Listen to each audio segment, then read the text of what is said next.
On Outpost Vera 9, everyone knew one rule. Never go near the basalt ravines after dark. If you hear the cubs calling, keep walking. Mara KEENE broke that rule. She broke it a long time ago. Now she stood at the mouth of a den at midnight. Her feet were bare on cold stone. Her knuckles were cut. Her ribs hurt. And 6 hunters stood in front of her with pulse rifles. Behind Mara, 3 dusk fang cubs hid in the dark. They made soft sounds. They were scared. The lead hunter smiled and raised his weapon. Move, human. The cubs are worth more alive. Mara did not move. The cave was warm. The walls glowed with faint blue light from the dusk fangs. One cub pressed against her leg. Another tried not to cry. The smallest one was shaking, but angry. Mara said one word. No. One hunter laughed. The leader spoke again. You are unarmed. Mara said, I know. He said, there are 6 of us. Mara said, I counted. He said, then you know how this ends. Mara bent her knees and lowered her stance. She stayed calm. The cubs went quiet behind her. The hunters noticed. What is she doing? One of them asked. Mara listened to everything. Boots on stone. Hands on triggers. Breathing. Distance. She had studied dusk fangs for months. The settlement called them monsters. Mara knew the truth. Dusk fangs were smart. They lived in families. They protected their young. They hunted together. They were fast, strong, and deadly. But their cubs still cried when they were hungry. Their cubs still wanted warmth. Their cubs still needed care. 6 months earlier, one of those cubs saved Mara. She had fallen into a flood channel during a survey. She broke her ankle. Her signal died. Night came fast. She thought she would die there. Then a cub found her. It touched her face with its nose. It pulled at her sleeve. Hours later, the alpha came. Mara heard him before she saw him. The stone shook. Then she saw glowing stripes in the dark. Then she saw his size. He was huge. He stood over her and watched. Mara did not scream. She stayed still. She pushed her last water pack toward the cub. The alpha did not attack. He watched. At dawn, he came back with water moss from an underground stream. Later, he brought food and left it near her. He was testing her. Mara understood. She was rescued 2 days later, but she came back. Again and again. Then storm season came. The female dusk fang died in a tunnel collapse. The cubs were too young. They would not survive alone. The alpha could hunt, but he could not do everything. So Mara came every night. She fed them. She cleaned them. She kept them warm. She taught them to hide when danger came. She learned their sounds. She learned their moods. She learned their trust. After a while, they stopped treating her like a stranger. They treated her like family.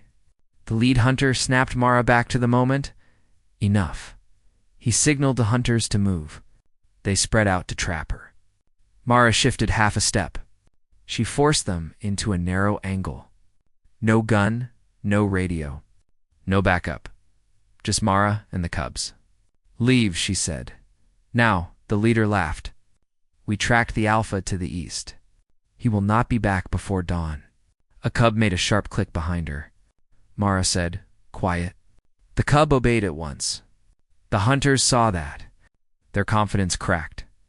The leader said, cute trick. Then he sent one hunter forward.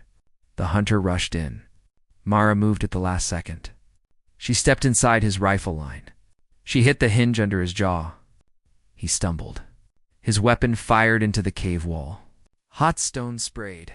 The second hunter came in fast. Mara grabbed his wrist and pulled. He crashed into the first hunter. Do not fire, the leader shouted. The cubs. Good, Mara thought. They care about the price. Mara tapped her heel twice on the ground. A signal. The cubs moved deeper into the den. Silent. Safe. The leader stared at her. She trained them. Mara smiled through blood. Yeah. Now the hunters were angry. 3 charged at once. The cave exploded into motion. Mara grabbed a pulse torch and threw it high. It hit a rock shelf and burst. Blue light flashed hard across the cave. The hunters flinched. Mara slammed her shoulder into one hunter. She threw grit into another hunter's eyes. A rifle butt hit her back. Pain shot through her spine. She dropped to one knee. The hunters closed in. The leader raised his rifle at her face. "It did not have to be this way," he said. Mara laughed. "You walked into a den at midnight. It only ends one way." The leader pulled the trigger. Then the ground shook. Everyone froze.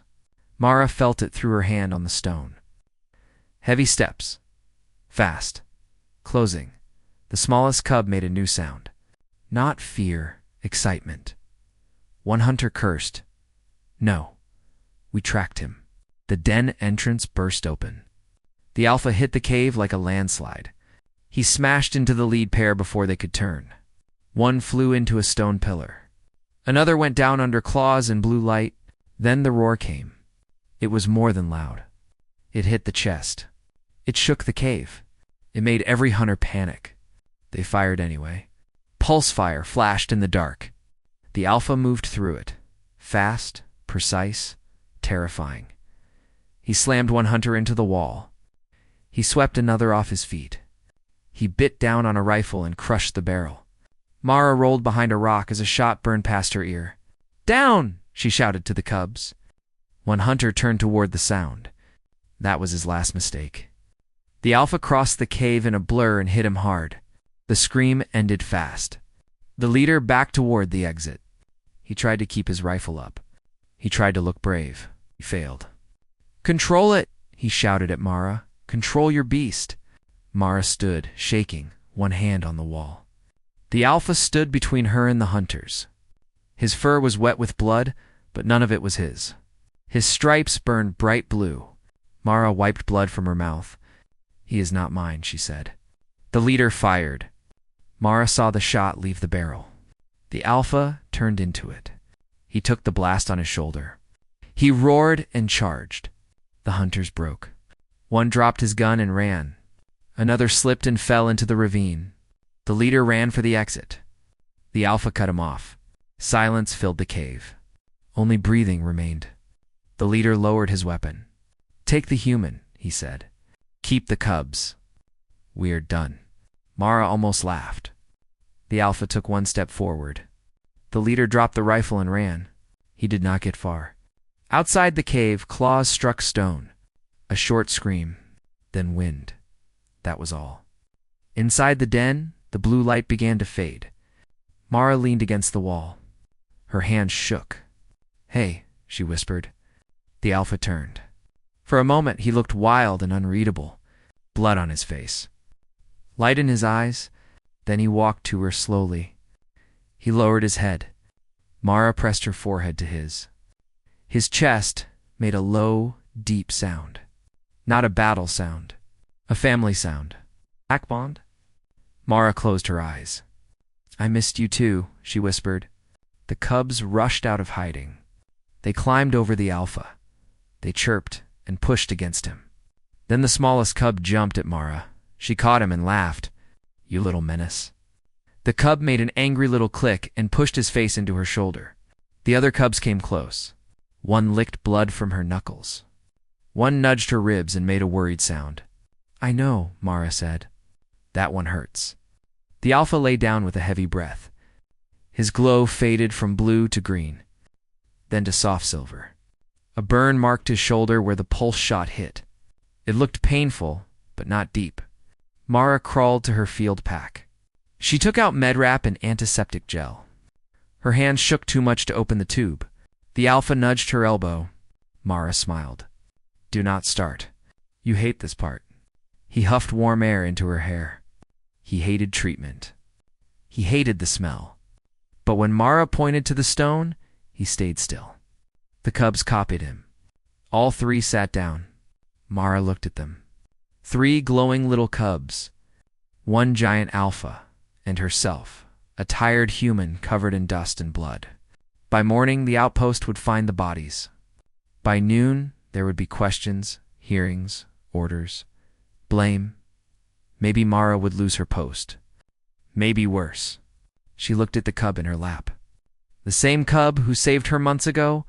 He was purring now. One paw rested on her wrist, like he was making sure she stayed. Outside, dawn slowly touched the ravine. The settlement thought humans were fragile. Soft hands. Small teeth. No claws. They thought strength meant armor and weapons. They were wrong. Human strength is not always in the body. It is in what we protect. It is in the promises we keep. It is in standing in the dark, unarmed, in front of children who are not even our own. Mara wrapped the Elpa's shoulder. Then she leaned against his side. He curled one forelimb around Mara and the cubs. A living wall of fur and muscle. A fortress. The wind howled outside. Inside, the den was warm. "Get some sleep," Mara whispered. The smallest cub chirped once and tucked under her arm. The alpha rumbled softly. Mara closed her eyes. By sunrise, the whole outpost would have a story. Most of them would be wrong. That was fine. Let them whisper. Let them say a human fought, unarmed in a dusk-fong den. Let them say the alpha came back and turned the cave into a storm. The truth was simple. The hunters came for the cubs at midnight. They did not expect her, and they did not expect the alpha. Subscribe to Neon Cub Tales for more wild HFY stories every week. Like if the alpha comeback gave you chills? Share this with a friend who loves cub rescue stories. Comment your favorite moment. Mars stand, the cubs hiding, or the ALPHA's return.